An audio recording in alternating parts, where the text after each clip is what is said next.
Es un placer, queridos hermanos, encontrarnos en esta nueva oportunidad para seguir estudiando la Biblia, en esta ocasión con la ayuda del libro Testimonio Completo. Sin duda es una buena herramienta para estudiar a fondo el libro de los Hechos. Ahora, debemos revisar lo que corresponde para esta semana, del 21 al 27 de octubre, para nuestro estudio bíblico de congregación.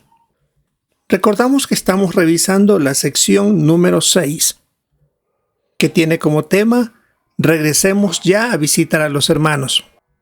Toda esta sección 6 tiene que ver con el relato que encontramos en Hechos desde el capítulo 15, versículo 36, hasta el capítulo 18, versículo 22.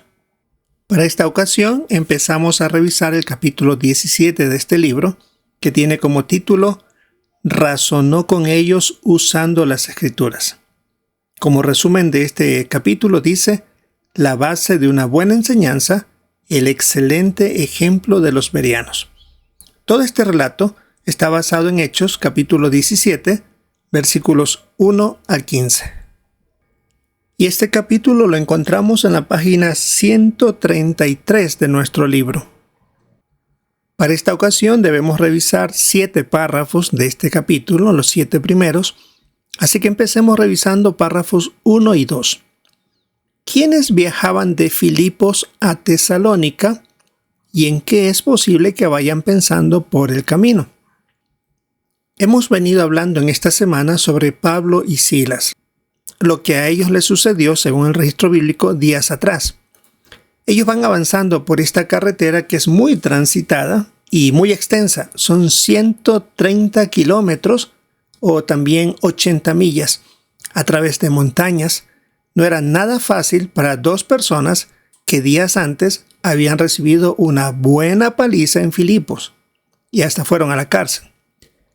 Es posible que ellos vayan conversando sobre la experiencia que tuvieron con el carcelero que se hizo cristiano. Si recordamos que pensó que todos los prisioneros habían escapado y Pablo le ayudó para que él conozca de la verdad, la entienda y que también junto con su familia se hicieron cristianos. Así que deben haber pensado qué les esperará en Tesalónica. Si en Filipos casi los matan, ellos han de haber pensado que en Tesalónica algo parecido podía sucederles. Por eso al final del párrafo 2 hay preguntas que tal vez pueden haberse pensado. ¿Nos tratarán bien los judíos de allí? ¿O se pondrán violentos y nos golpearán como en Filipos? No era ilógico pensar en cosas como estas. Veamos el párrafo 3. ¿Por qué nos conviene estudiar el ejemplo de Pablo? Por las palabras que aparecen en 1 Tesalonicenses 2:2. Tal parece que lo sucedido en Filipos les produjo cierto temor para ir a predicar a Tesalónica.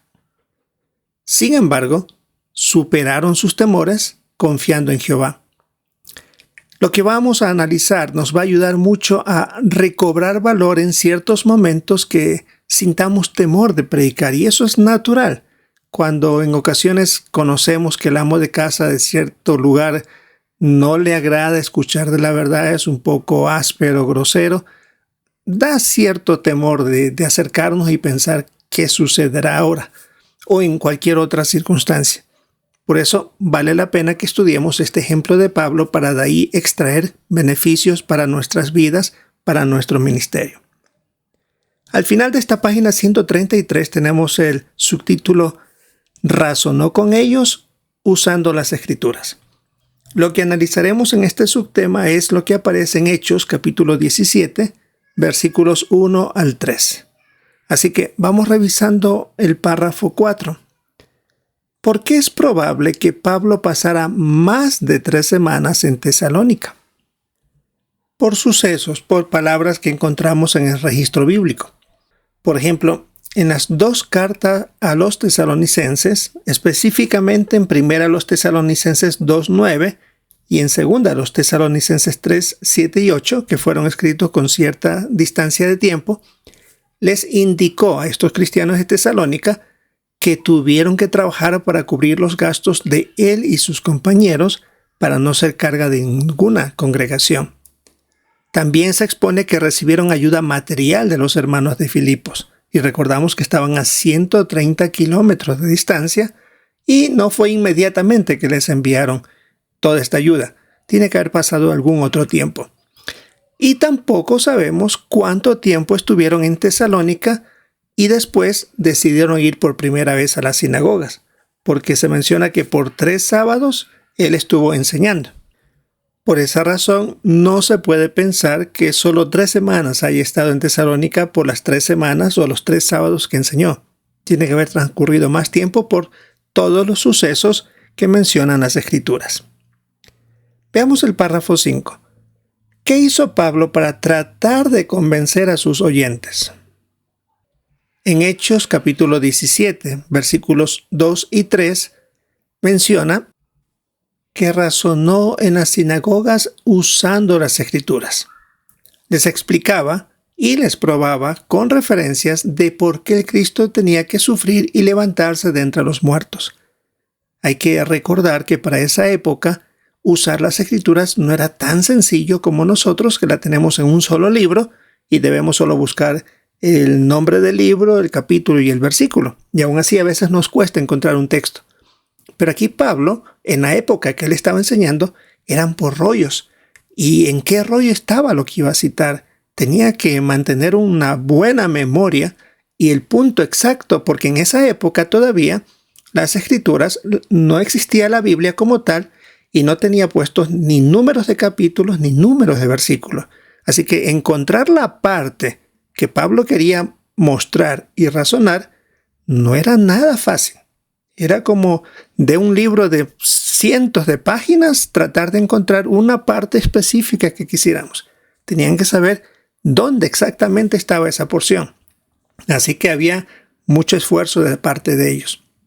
También, una vez que usaba los versículos bíblicos, apelaba a la lógica porque sus oyentes conocían y respetaban las Escrituras, pero eso, por supuesto, no las entendía bien. Y ahí es donde Pablo entraba para ayudarles. Veamos el párrafo 6. ¿Cómo usó Jesús las Escrituras para razonar con los demás y qué efecto tuvo esto en sus discípulos? Bueno, sabemos que Pablo fue el que imitó a Jesús siempre basando su enseñanza en las Escrituras. En el caso de Jesús, él hablaba de las profecías sobre el Hijo del Hombre, que tenía que sufrir, morir y resucitar.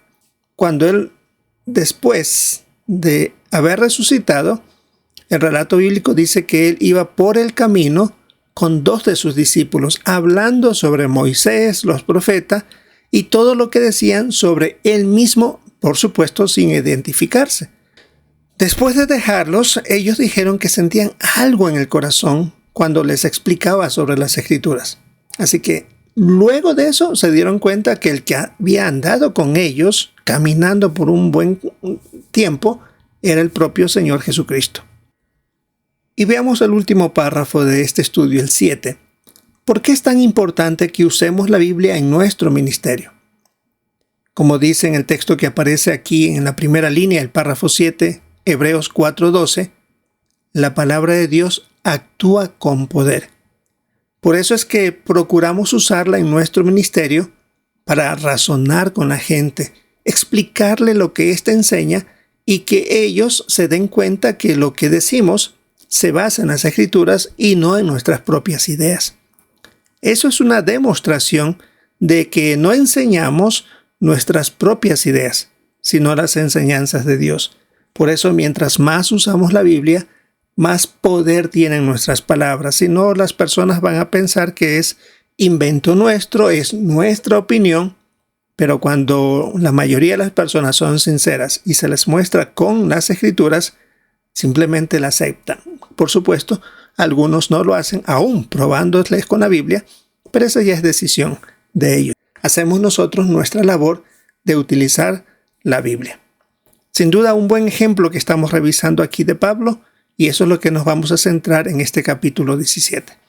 Esperamos disfrutar de nuestra reunión, participar con nuestros comentarios y siempre prestar atención a los de nuestros hermanos. Si es la voluntad de Jehová, esperamos encontrarnos en una próxima oportunidad.